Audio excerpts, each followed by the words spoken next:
Teleimpacto, lo que necesitas saber.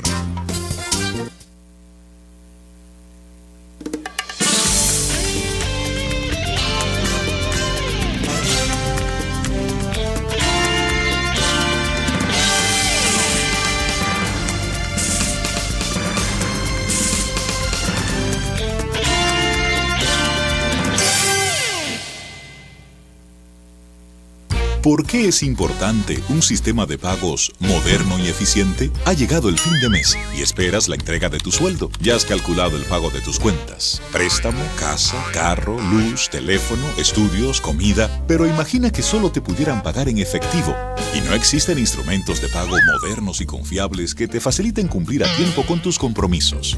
Esto afectaría tu vida diaria y también la vida de tus relacionados y de las demás personas. Quedarías mal. Perderías muchas oportunidades y tiempo. Para facilitar el uso eficiente del dinero en compras, ventas, pagos y transferencias, el Banco Central garantiza el adecuado funcionamiento del sistema de pagos, creando normas y reglamentos, autorizando instrumentos de pagos, tarjetas de crédito, débito y prepagadas, cheques, pagos móviles, transferencias nacionales y a Centroamérica para que la población pueda realizar sus actividades económicas con rapidez y seguridad. Pagos en tiempo real y tránsitos mínimos, logrando un notable ahorro de tiempo, contribuyendo así al buen funcionamiento del sistema financiero y de la economía. Porque un sistema de pagos confiable es parte importante del esfuerzo que hacemos para convertir tus sueños de hoy en tus logros de mañana. Campaña de Educación Económica y Financiera del Banco Central de la República Dominicana, por la estabilidad y el crecimiento. En estos 75 años, descubrimos que hemos sido nosotros quienes resultamos motivados por lo que eres, lo que representas y lo que inspiras. De ti aprendimos la grandeza de la fe en la realización de metas y confirmamos que no hay alguien más comprometido que un dominicano con ganas de llegar lejos. Contigo entendimos que eso que arde en el pecho es el deseo de seguir adelante y darlo todo por un mejor país, por los valores que vemos en ti, por el camino recorrido juntos y por lo que nos queda por caminar. Somos más dominicanos que nunca.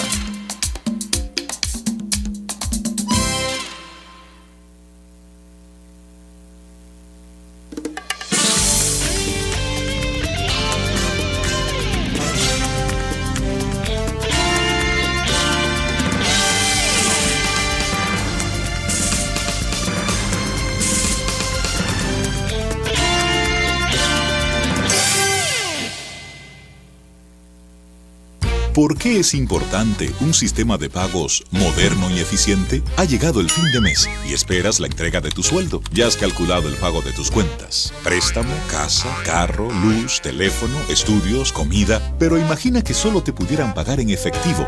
Y no existen instrumentos de pago modernos y confiables que te faciliten cumplir a tiempo con tus compromisos. Esto afectaría tu vida diaria y también la vida de tus relacionados y de las demás personas. Quedarías mal. Perderías muchas oportunidades y tiempo. Para facilitar el uso eficiente del dinero en compras, ventas, pagos y transferencias, el Banco Central garantiza el adecuado funcionamiento del sistema de pagos, creando normas y reglamentos, autorizando instrumentos de pagos, tarjetas de crédito, débito y prepagadas, cheques, pagos móviles, transferencias nacionales y a Centroamérica para que la población pueda realizar sus actividades económicas con rapidez y seguridad. Pagos en tiempo real y tránsitos mínimos, logrando un notable ahorro de tiempo, contribuyendo así al buen funcionamiento del sistema financiero y de la economía. Porque un sistema de pagos confiable es parte importante del esfuerzo que hacemos para convertir tus sueños de hoy en tus logros de mañana. Campaña de Educación Económica y Financiera del Banco Central de la República Dominicana, por la estabilidad y el crecimiento. En estos 75 años, descubrimos que hemos sido nosotros quienes resultamos motivados por lo que eres, lo que representas y lo que inspiras. De ti aprendimos la grandeza de la fe en la realización de metas y confirmamos que no hay alguien más comprometido que un dominicano con ganas de llegar lejos. Contigo entendimos que eso que arde en el pecho es el deseo de seguir adelante y darlo todo por un mejor país, por los valores que vemos en ti, por el camino recorrido juntos y por lo que nos queda por caminar. Somos más dominicanos que nunca.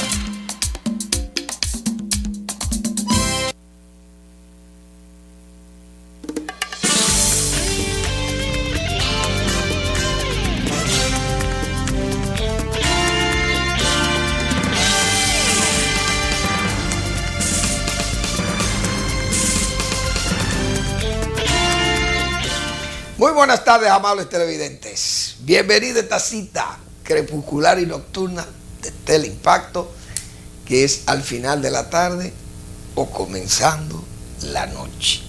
La cita diaria. Bueno, varios temas. Bueno, con el asunto este de la policía, mucha gente ha hablado de eso. Hay que unirse a lo que ha señalado realmente Vinicito Castillo Semán, que es diputado. Le ha hecho una observación tremendamente veraz y muy oportuna que lo haya dicho también a esa ley que realmente reforma la Policía Nacional. Pero como dice Vinicio, cualquier reforma que haya ahí, por más bonita, por más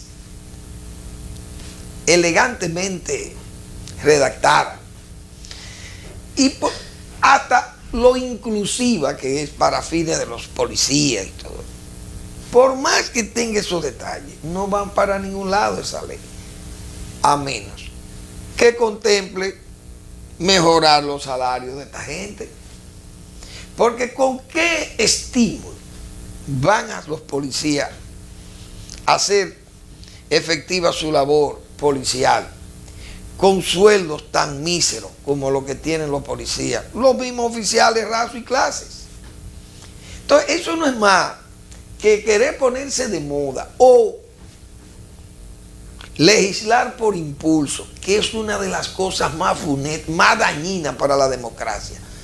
Y en República Dominicana hay la costumbre ya bien arraigada de querer legislar por impulso legislativo, es decir, con presiones de populismo, de clientelismo, presiones de sectores interesados. Entonces se toman decisiones congresuales realmente penosas que luego hay que cambiar. Y se ha visto con las constituciones, cuántas veces, señores, aquellos tollos del 94. Fíjense todas aquellas reformas a esa constitución del 94. Eso le agregaron hasta el corralito, que fue una de las cosas más absurdas que se ha hecho en materia electoral en este país. O en materia constitucional, o en materia congresual en este país. Imagínense aquel corralito de que las mujeres votaban por la mañana y los hombres en la tarde o viceversa, no recuerdo cómo era, si era, yo creo, uno no quería ni acordarse de esas cosas. Y todo eso fue desmontado porque la mediocridad se nutre de la rapidez, que siempre hemos nosotros mantenido ese criterio. Entonces, yo no sé por qué seguimos en esto, insistiendo en estas cosas realmente penosas que pasen en un medio que ya se supone que esto es una democracia que debió haber madurado, pero se ve que todavía tiene la bisoñez en materia de conocimiento, de maduración de las prácticas democráticas. También Vinicito le señaló inconstitucionalidad a esa ley también, porque contempla una fase de comisiones, de investigativa, que no corresponden a esas comisiones, como dice Vinicito. ¿Para qué nombrar una comisión? Que eso son atribuciones del Ministerio Público. Entonces, es atacable esa ley por la inconstitucionalidad de ella. Entonces, ¿para qué nos vamos a eso? Ya vimos lo que pasó con el Código Penal, señores. Todas esas cosas fueron advertidas, pero no, hay que hacerlo para después tener que ir atrás. O sea, es como si fuera una necedad hacer esas cosas, porque o para necear a quién, yo no sé. Pero hay que interpretarlo como parte de la mala práctica que hay en la República, de querer hacer las cosas por impulsos de momento. Y en este caso, los impulsos legislativos, que son graves, porque es que se hacen leyes que después no se pueden cumplir, o hacen leyes y después ni siquiera los reglamentos se lo pueden hacer a la ley. Unas cosas disparatadas. Entonces, con ese asunto de la policía, por más vueltas que le busquen, menos generales, ahí no es que está el problema. Eso es un problema, pero esos no son los problemas básicos de la policía. La policía, lo primero que hay que profesionalizar la policía, que sean policías de verdad, no gendarmes o cazatigres, como dicen, no. Policías profesionales, que sean profesionales de verdad. Y entonces esa policía hay que profesionalizarla. Ahora, en el medio que estamos, si yo pongo policías muy educados, y entonces se tiene que enfrentar a un tigrismo delincuencial, callejero, nocturno y diurno, porque a cualquier hora están, entonces yo no puedo salir a combatir ese crimen o esos actos delictivos. No lo puedo salir a combatir tampoco con abogados metidos a policía, o policía con una profesionalización que entiendan que ellos no están para controlar gente tan descontrolada. Entonces, esas cosas de la policía no van a ser fáciles, porque tendrá que haber una policía especial para esos trabajos sucios. ¿O quién es que vaya a hacer el trabajo sucio? Porque el problema, si nos llevamos solamente de profesionalizarlo, entonces tendríamos que arreglar la sociedad completa, porque para que pueda funcionar, porque si no, no vamos a funcionar tampoco. Yo creo que hay que ir combinando todas esas cosas de la policía y hacer ensayos tal vez que puedan, se sugieren policías regionales, quién sabe si eso funciona, se conoce mejor a los delincuentes, el delincuente que llega de una zona a otra, es más fácil detectarlo, qué sé yo, hay más control de la zona, los policías tienen un jefe zonal. Bueno, hay que inventarse una policía, pero no nos vamos a inventar tampoco una policía del siglo XXII, ni tampoco una policía del siglo XIX. No, vamos a compensar esas cosas, pero eso es uno por opinar.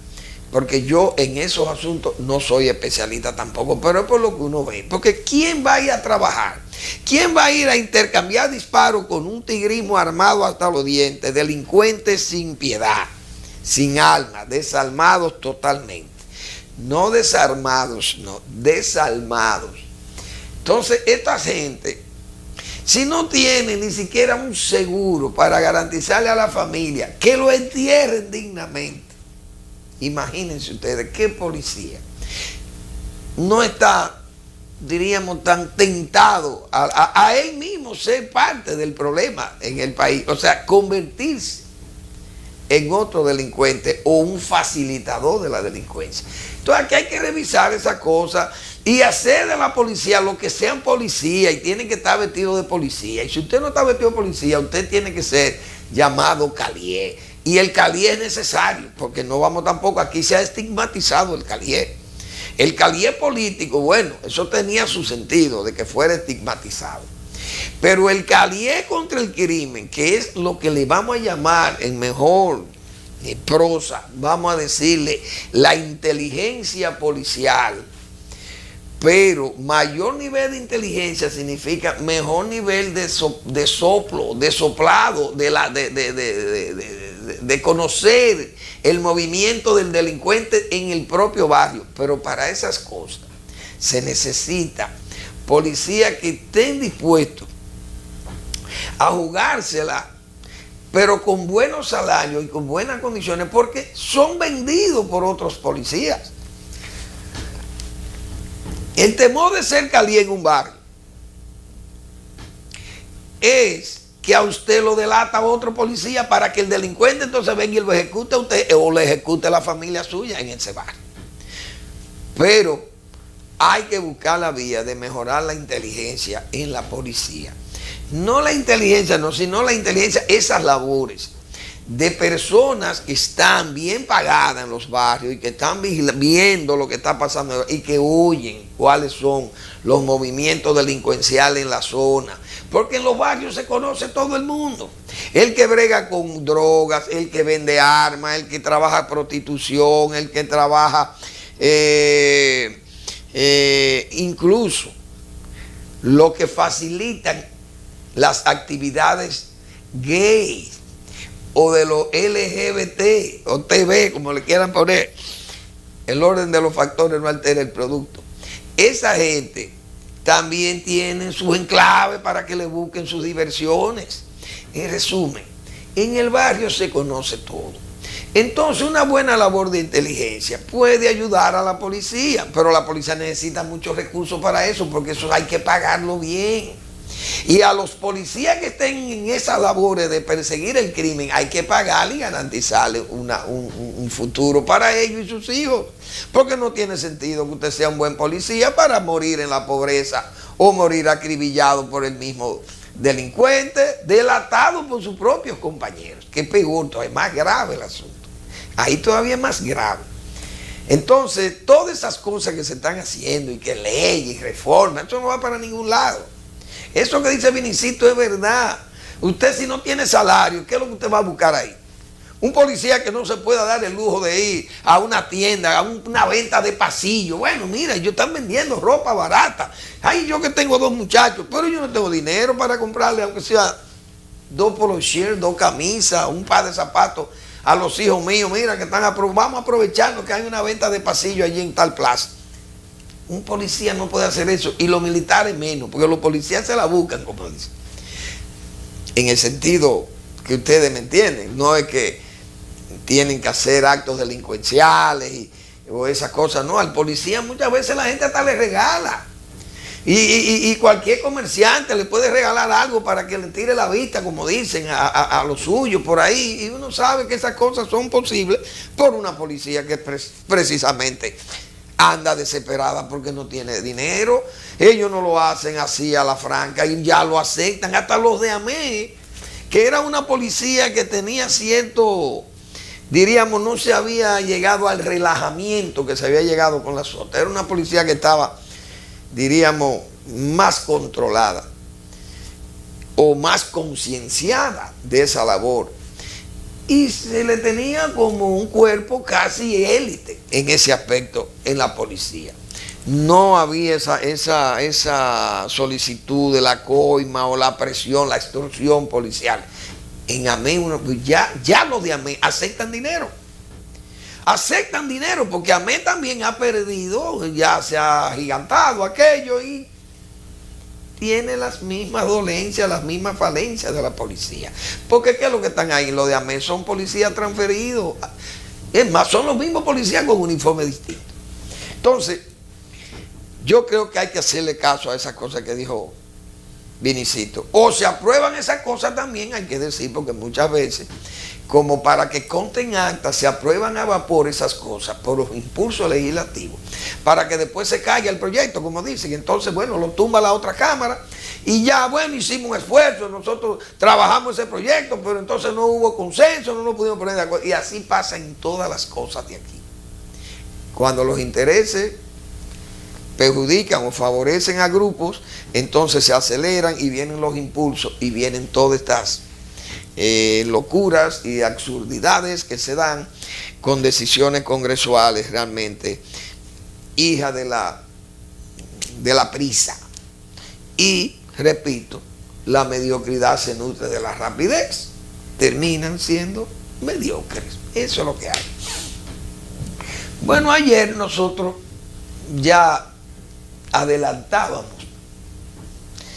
preveíamos lo que le venía al señor Satahuaque, al esposo del embajador estadounidense en el país. Y hoy pues hubo respuesta. Hubo respuestas eclesiásticas.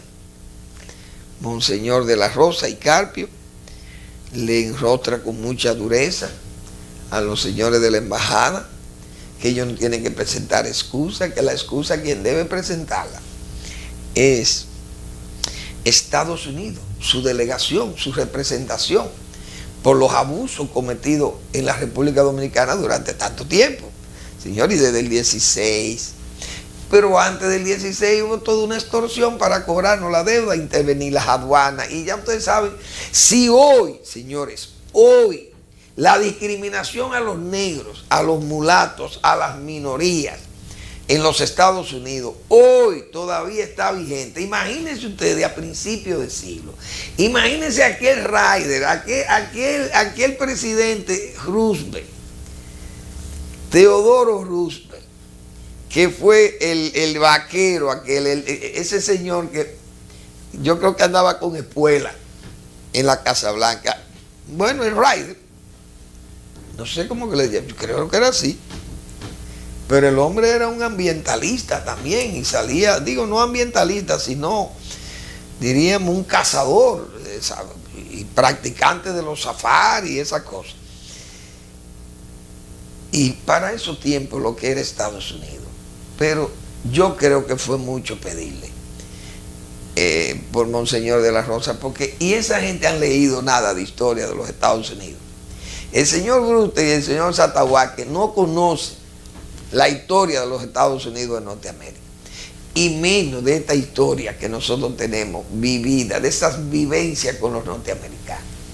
Entonces, ese obispo ha tenido que responderle con dureza. También la Fuerza Nacional Progresista, Pelegrín Castillo, hizo una buena nota de prensa también, y le señaló también todo el abuso que ha cometido esa embajada, principalmente esta embajada de los Estados Unidos. En este momento, el aquí y ahora de esta embajada.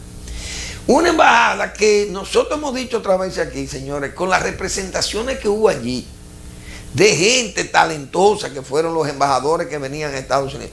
Pero hay que ver lo que ha mandado Estados Unidos en estos últimos años, señores. Hay que ver desde Hertel para acá. Hay que ver la calidad de esto. Vino un hombre, el pobre, con un Parkinson muriéndose, vino ese señor aquí. Y lo mandan así aquí. Un hombre enfermo. Lo mandaron, que casi no podía ni hablar el pobre. Bueno, en el fondo, pero un enfermo mandaron aquí. Los Estados Unidos han despreciado a la República Dominicana en los últimos 20 años. Esa es la pura verdad, en asuntos diplomáticos. Porque hablar de un Exxon Bunker, por ejemplo, o de embajadores como Anderson, John Creaming, a gente que eran verdaderos diplomáticos entrenados. La misma Donna Reina, que es una señora que vino aquí, Robert Joss, pero y eso, hasta Robert Hewitt fue mejor embajador, que al final el pobre terminó siendo acusado en los Estados Unidos por malversación de fondos en esa embajada. Pero él, su calidad diplomática nunca se puso en juego aquí, fue un hombre que se manejó muy bien, Robert Hewitt. Y hoy esa delegación de esa embajada, esa foto que presenta el Listín Diario hoy, con el encargado de prensa de la embajada norteamericana, señores, hay que ver. Un hombre con una pelada que parece un rapero, que debe ser también un gay, o sea, debe ser de la misma comunidad. Este hombre con la mitad de la cabeza rapada y con la otra mitad con su cabello negro, hay una cosa rarísima, una cosa que uno no entiende cómo pasan esas cosas.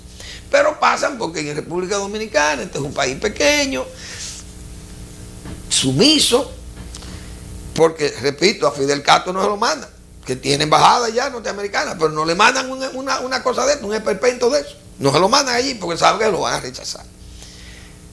Y yo cité 78 países del mundo que no quieren saber de homosexuales, que lo pasan por las armas. Oiga, qué cruz, ahí sí es verdad que hay crueldad. Pero esos países son muy amigos de los Estados Unidos.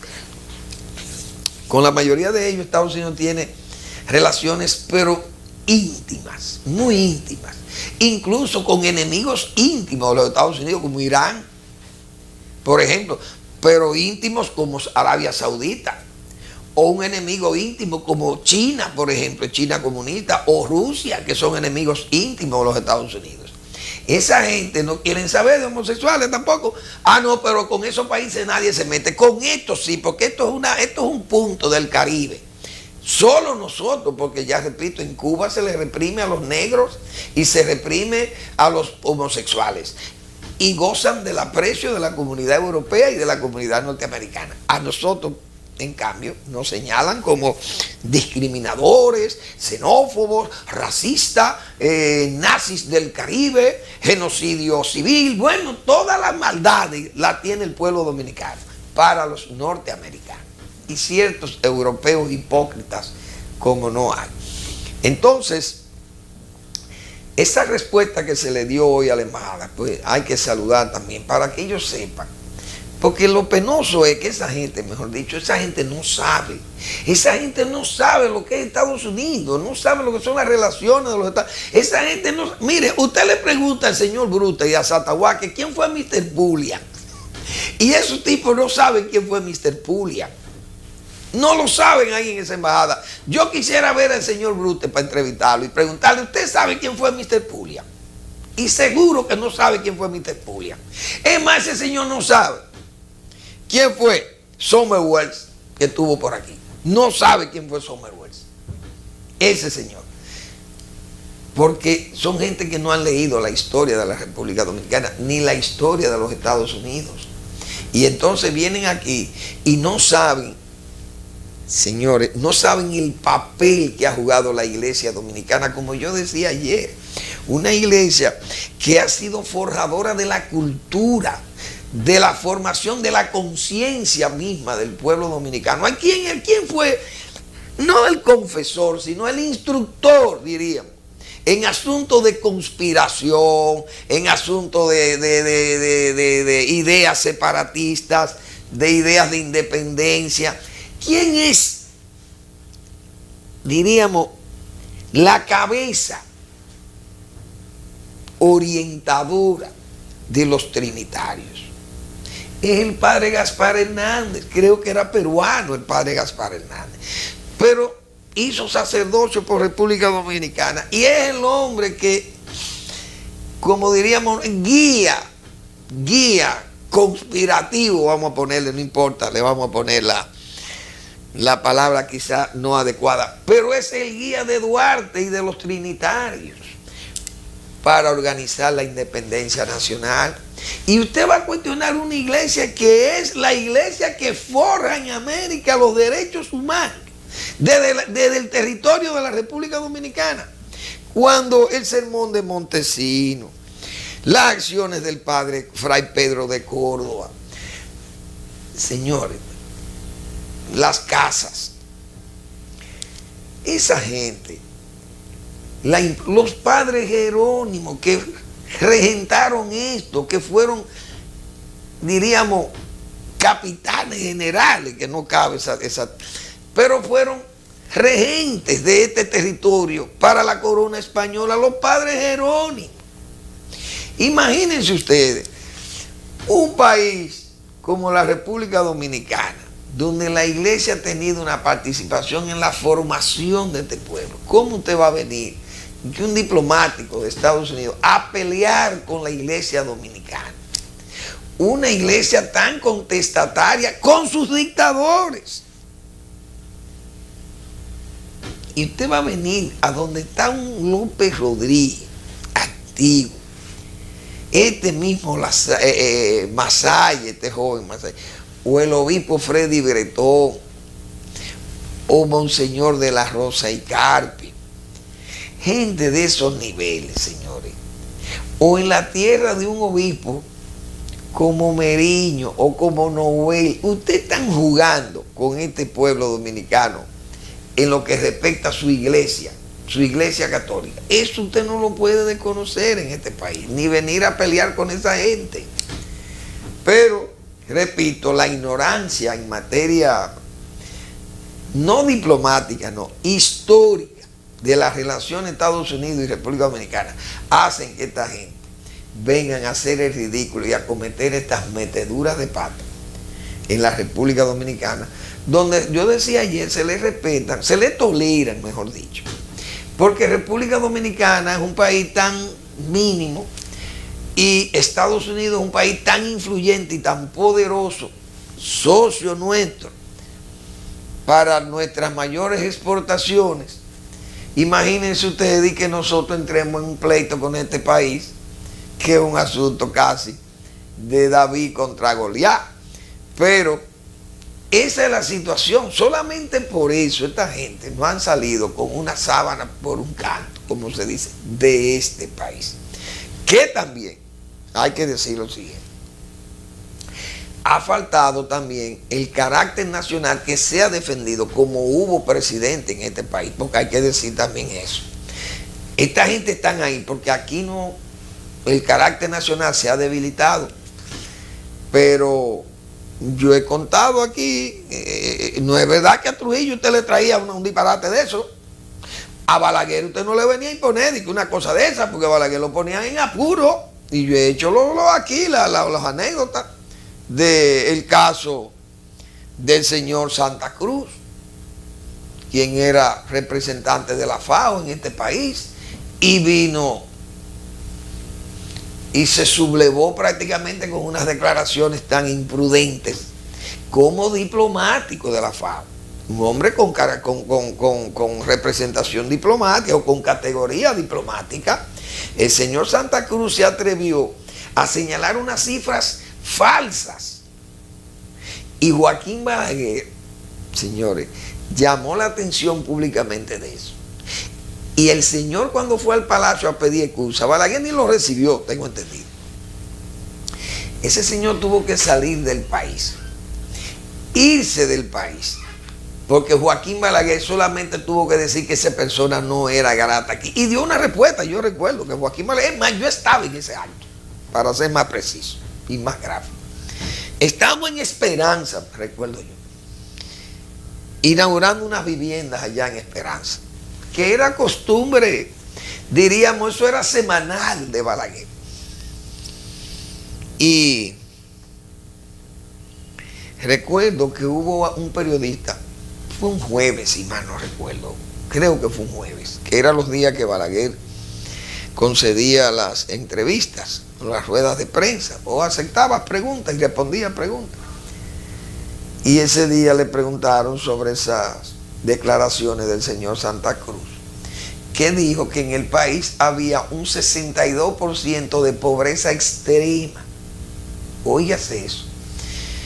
Y Joaquín Balaguer, lo que pasa es que el hombre se equivocó, porque yo sé que él sabía que no había esos números, que el 62% de la pobreza en la ruralidad, o sea, que en el área rural, diríamos, si el porciento de pobreza es un 40% de pobreza, el 62% de ese 40% está en pobreza extrema. Eso fue tal vez lo que el hombre quiso decir.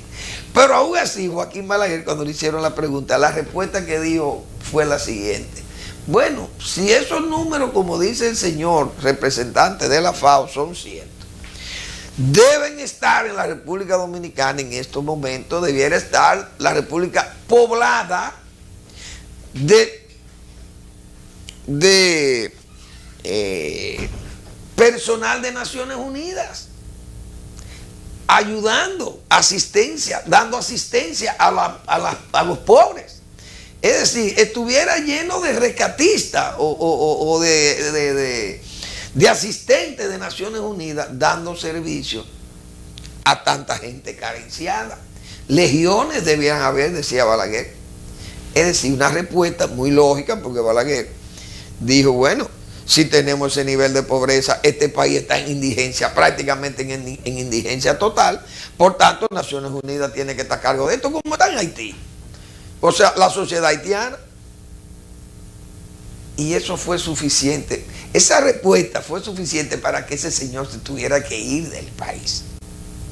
Así de sencillo. Es decir, la República Dominicana, cuando ha tenido gobiernos que son celoso del carácter nacional, esas cosas no se dan. Yo estoy seguro que Antonio Guzmán no aceptaba, yo estoy casi seguro que don Antonio Guzmán no aceptaba una situación de ese tipo aquí. No es verdad, porque primero tenía muy buena relación con la iglesia, don Antonio Guzmán.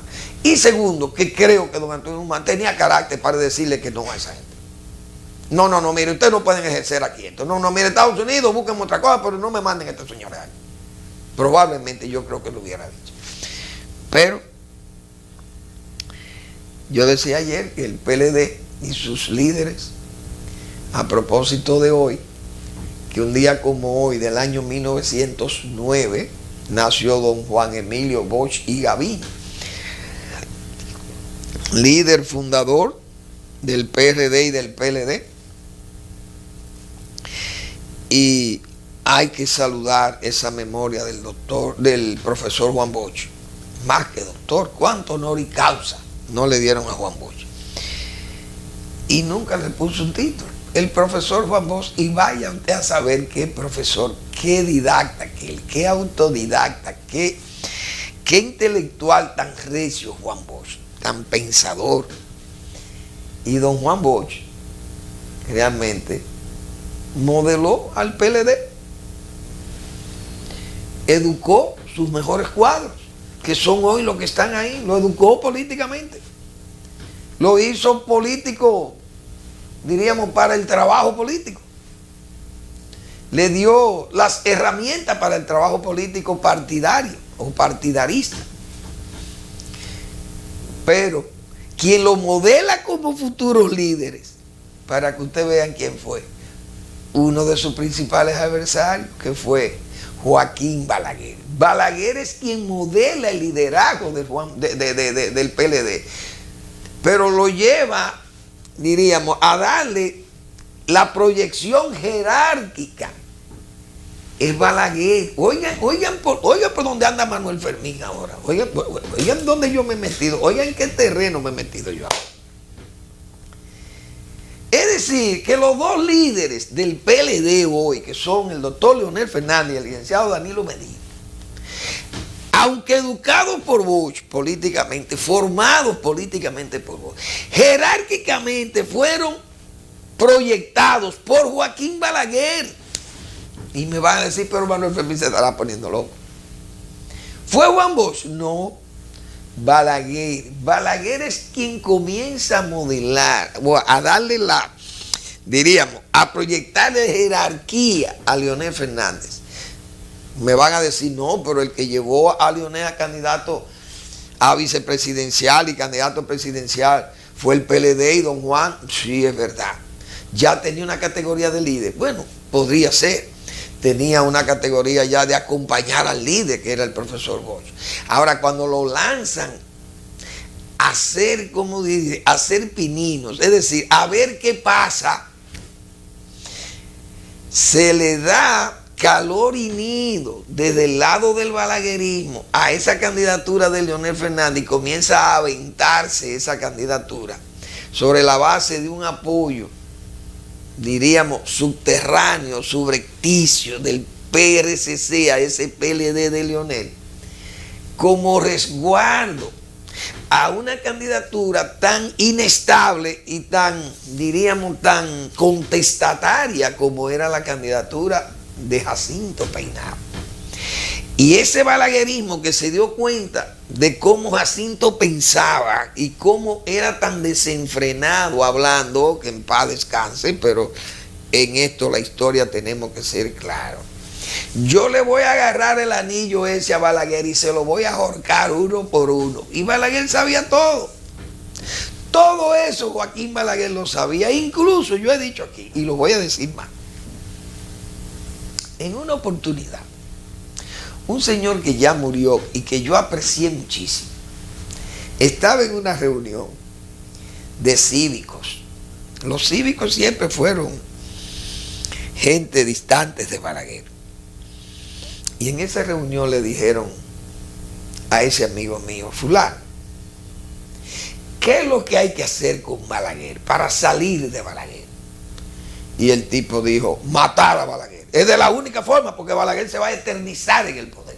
Don Juan lo decía también, no, él va a morir en el poder Balaguer. Pero ese amigo mío se atrevió, no sé si en un momento se exaltó, muy exaltado, y dijo que la única forma de salir de Balaguer era matando a Balaguer. Oigan eso, el magnicidio.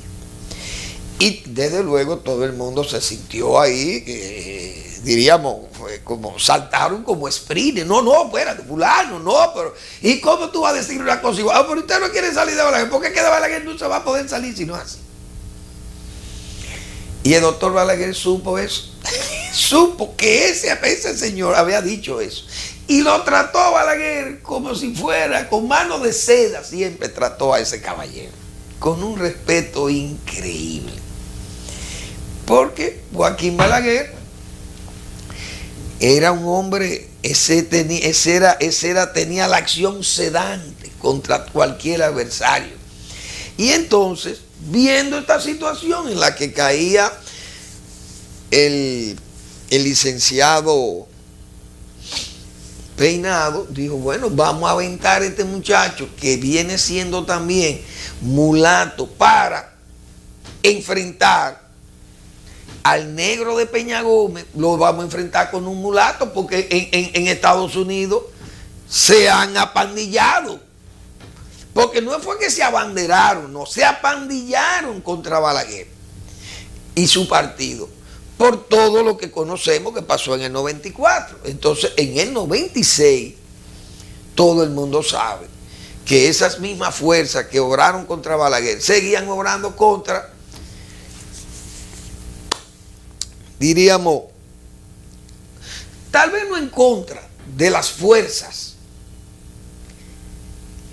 que estaban al lado de Balaguer, porque Balaguer no era el candidato, pero sí a favor de que la candidatura del doctor Peña Gómez fuera ayudada o fuera impulsada o soplada para que llegara a la presidencia o arribara a la presidencia de la República, por los fines que ya nosotros hemos dicho aquí y de los cuales yo pienso que fueron lo de afianzar un presidente de origen totalmente haitiano, para que los dominicanos se callaran para siempre. Pero a Joaquín Balaguer, como se dio cuenta que había eso, de que se impulsaba la candidatura del negro contra el blanco oligarca, que era el representante de Balaguer, en este caso Jacinto Peinado, familias tradicionalmente conservadoras, comerciantes, ricos, blanco, no, vamos a buscar entonces el mulato, y se aventó la candidatura de Leonel Fernández de tal forma que Leonel superó por el doble a Jacinto Peinado y quedó en segundo lugar en condición de obligatoriedad de segunda vuelta. Y ahí, bueno, todo el mundo sabe lo que pasó en el 96. ¿Quién le dio esa proyección y esa jerarquía al señor Leonel Fernández? Ese apoyo de Balaguer, que lo hizo presidente, pero lo hizo un candidatazo de segunda vuelta también, porque la gente piensa que la contribución de Balaguer con Leonel Fernández fue en el momento en que, bueno, sumen 15 a 35 y ya eso da 50. No, es que para llegar a 35, un partido que había sacado 13 en las elecciones del 94, había que tener un apoyo, una base popular muy fuerte que se fuera arrimando y le diera fortaleza de tal forma que luciera más fuerte que el candidato, aunque del Partido Reformista, no de Balaguer, que fue el caso de Jacinto Peinado. Toda esa historia lo sabe la gente que tenía edad para ello, o que tiene edad para ello. Y eso pasó ahí. Ahora, ¿quién le dio jerarquía de líder, por lo menos hacia lo interno, al licenciado Danilo Medina? El propio Balaguer, antes de esos eventos. Quizá Balaguer, bueno, con muchísima razón, no conocía a Leonel Fernández, porque Leonel Fernández no era congresista y era un político, diríamos, apagado, un jovencísimo, más en un ambiente intelectual o intelectivo, políticamente hablando. Leonel Fernández no tenía el protagonismo de la calle, o del grupo como tenía Danilo Medina, que ya venía siendo un político más, diría, más de estructura, más estructuralista, políticamente hablando, que Leonel Fernández, porque tenía más trabajo político. Leonel Fernández no tuvo el trabajo político que tuvo Danilo Medina, el trabajo del día a día, como me dicen a mí, porque yo tampoco no milité en ese partido, no sé cómo se trabajaba allí, pero todo el mundo sabe que Danilo Medina, me dicen, era una hormiga trabajando políticamente dentro de ese partido. Se hace diputado, el partido lo hace diputado. ¿Y a quién nombra Balaguer presidente de la Cámara de Diputados? A Danilo Medina. O sea, ¿quién lo proyecta como un líder? ¿Es Balaguer también a Danilo Medina? Me dirán, pero Balaguer proyectó, también le dio la Cámara a Botello. Sí, pero Botello no tenía la prudencia de un Danilo Medina, cómo se manejaba Danilo Medina, más prudente, más tranquilo, más sosegado, no tenía esas, diríamos, no arrastraba quizá esos problemas de lucha política, de lucha armada, donde incluso estuvo Botello en la Revolución de Abril. Pero Danilo Medina toma jerarquía en ese partido cuando Balaguer lo nombra, porque es Balaguer que lo nombra ahí, que lo nombra presidente de la Cámara de Diputados con una minoría realmente muy poco significativa, la minoría que tenía el PLD para ese momento. Si mal no recuerdo, yo no sé, pues no he visto, no sé, tal vez Aristófanes me puede ayudar, porque no voy a buscar ahora por Google en qué año fue Danilo Medina, pero fue por los años 88, 89, por ahí, o 91, no sé, por esos años fue que Danilo Medina, entiendo, fue presidente de la Cámara de Diputados. Honestamente yo no tengo la fecha, no la puedo buscar fácilmente, quizá si tenemos tiempo para una pausa, y vamos entonces a buscar esa información. Vamos a hacer la pausa, pero sí quería dejar eso claro, porque incluso leí un artículo del señor Víctor Grimaldi ayer en el Listín Diario, y a Víctor Grimaldi se le olvidaron esos hechos del Bosch-Balaguerismo, de esa interacción Bosch-Balaguer, su amistad, diríamos, su vida política tan adversa o tan adversada entre uno y otro, y cómo coincidían también en otros momentos políticos, y uno de ellos, de los momentos políticos más importantes entre Balaguer y Juan Bosch, hay que decir que fue que Joaquín Balaguer le cedió en 2 oportunidades la Cámara de Diputados al PLD minoritario, y Bosch aceptó. O sea, sin méritos congresuales, porque no tenían los números congresuales para ello, pero Balaguer compartió la Cámara de Diputados con el PLD, Danilo Medina y el propio Leonel Fernández, ya como presidente de la República, y como candidato y luego como presidente. Pero quería dejar esto sentado a propósito de hoy, que ese ilustrísimo dominicano que fue el profesor Juan Bosch cumple años de su nacimiento hoy, en fecha como hoy, y además recordando ese artículo que leí de Víctor Grimaldi ayer, que es una persona que tiene muchas referencias históricas de esos partidos, porque ha sido un militante de ese partido hace muchos años, pero olvidó citar esos eventos tan importantes para hoy el PLD gozar de 2 liderazgos, a los cuales Joaquín Balaguer lo broqueló. Vamos a la pausa.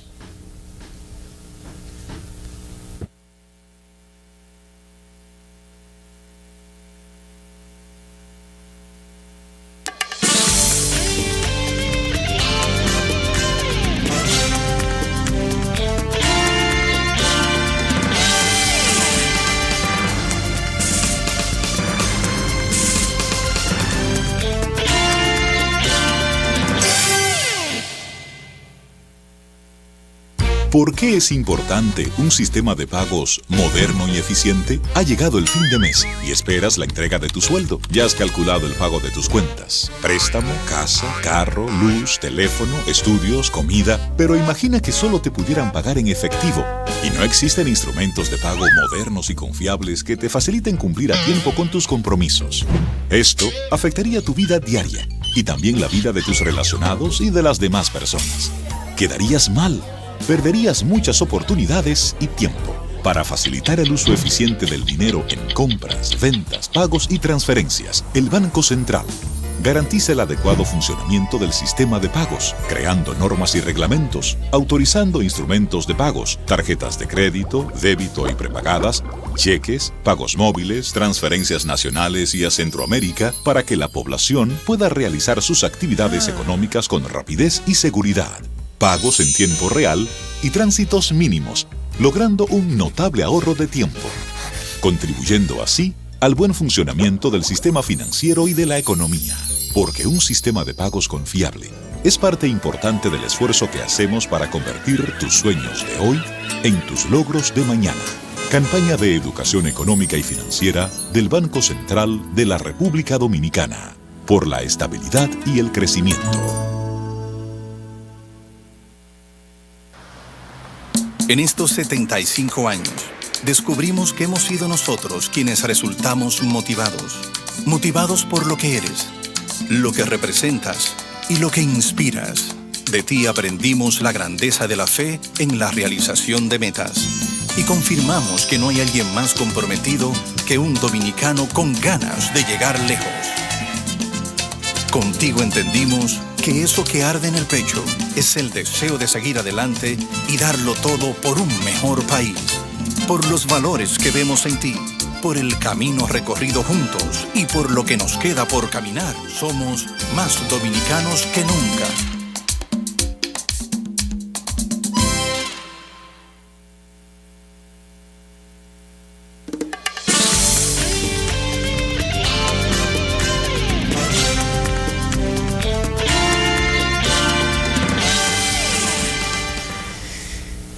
Las únicas palabras dignas de existir son aquellas mejores que el silencio. Juan Carlos Onetti, tremendo pensador. Bueno, uno de los grandes escritores de América. Onetti dijo esas palabras y yo creo que son realmente muy precisas. Ahora hay momentos en que no se puede guardar el silencio. Ante la vaciedad, vamos a decir, o el vacío de la oposición y la falta de voluntariedad en la autoridad nacional, si alguien de esos dos grupos, vamos a llamarlos sectores, no habla, tiene alguien que hablar. Uno no quiere porque no deben hablar. Los empresarios tienen que ser empresarios. Siempre yo he dicho aquí que no es bueno que se simultanee política y negocio, porque esas cosas chocan. Eso es difícil. Miren, en Argentina está Macri ahí luchando por ser un buen presidente, y yo creo que él va a ser un buen presidente. Pero siempre uno tiene que tener los dedos cruzados, porque es que el hombre es empresario, y los empresarios siempre tienen una mentalidad realmente formada sobre la base de dos signos de pesos en los ojos.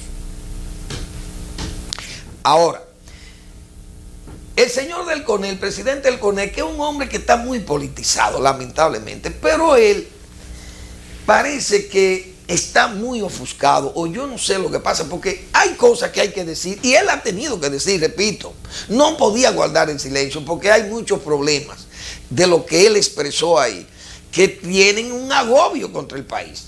Son la falta de las normas, de leyes, de reglamentos, las leyes electorales, las leyes de los partidos, porque hay un desorden en eso, y es verdad, la falta de democracia interna, no hay la meritocracia, las oportunidades partidarias, todo eso se violó, se llevó a pique, todo el proceso interno de los partidos. Entonces esas cosas diríamos las dolencias y las impertinencias y las pertinencias electorales. Todas esas cosas juntos Bueno, la falta de autoridad, la delincuencia por un lado, el gasto excesivo, la actitud manirrota, casi pagana, como hemos dicho. Esas cosas molestan, no hay duda de ello. La corrupción, ellos mismos también que son partidarios, son, diríamos, promotores de la corrupción estatal. Repito, ellos los empresarios deben hacer en democracia moderna. Yo no he visto los empresarios españoles diciendo, miren, nosotros queremos que Rajoy sea el presidente o que la izquierda... No. Esa gente está allí. Viene una reforma laboral, mira que hace una reforma laboral en España. Ellos hablan con los políticos, con todos los políticos. En Estados Unidos usted no ve los empresarios, los dueños de la General Motors, de que mira, Obama, usted debe aceptar a los inmigrantes, usted debe atacar a Irán. No, esa gente no se meten en eso. Mira que Gran Bretaña, no. Las políticas las trazan los políticos. Digo, las políticas de política, diríamos.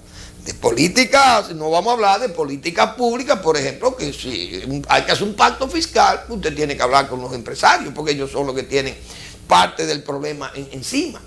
Ahora, la reforma laboral. Pero si viene la reforma política, con lo que hay que hablar con los políticos, entonces uno tiene que ver estas cosas con preocupación, porque el presidente del CONEP luce contradictorio, fue tan exclamatorio en ese discurso de ayer. Pero hacía unos días que fue en forma complaciente al Palacio a saludar, a felicitar muy efusivamente y en comisión, en cámara, como se dice, al presidente electo, al presidente de la República. Entonces, si usted es un crítico severo, diríamos, de ese trapiche, cuando se ha destapado el trapiche electoral y sale todo ese tufo maloliente de inconductas, entonces usted tiene que reservarse, decir, no, espérate, yo no voy a, vamos a esperar que se aclaren las aguas para subir al palacio. No, pero en medio de ese fervor, en medio de todas esas críticas, de toda esa, diríamos, efervescencia postelectoral, en eso fueron en forma realmente tan precipitada, subieron las escalinatas del palacio y fueron a felicitar al presidente. Entonces, ¿cómo se explica que usted, después que va a felicitar, el resultado de todo eso que ustedes han señalado, de todo este trapiche, de todo este tufo maloliente de inconducta, ustedes van a felicitarlo inmediatamente? Todavía no se habían, diríamos, no se habían calmado los furores. Todavía la acción sedante, como se dice, del tiempo, no le había pasado. Todavía estaba en la euforia electoral, o sea, del fracaso de una oposición. Y ustedes fueron huyendo a Palacio y fueron y felicitaron al presidente, que salía de todo esto que ustedes señalan.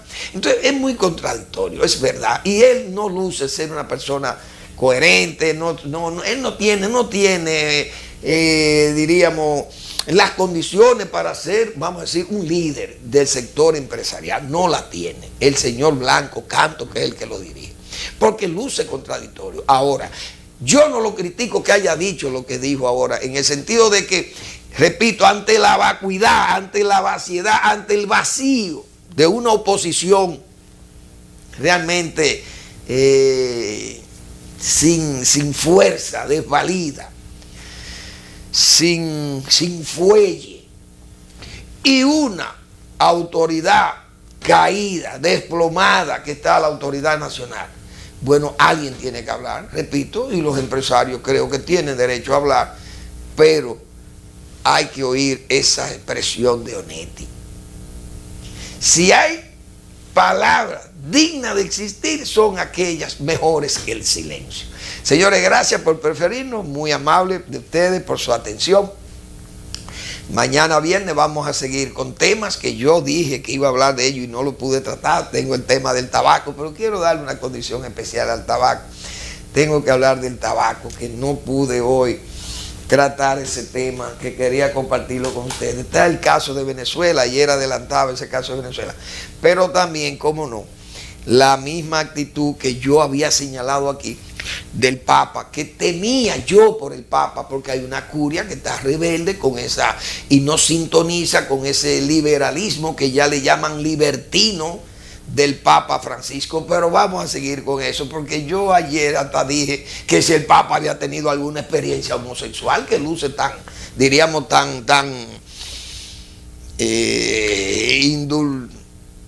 indultivo, sí, de la, ¿cómo que se llaman esto? Tan indulgentes con ciertas conductas de esta gente que se le ha ido la mano. Pero vamos a hablar de eso mañana, pues ya el tiempo no alcanza. Buenas noches.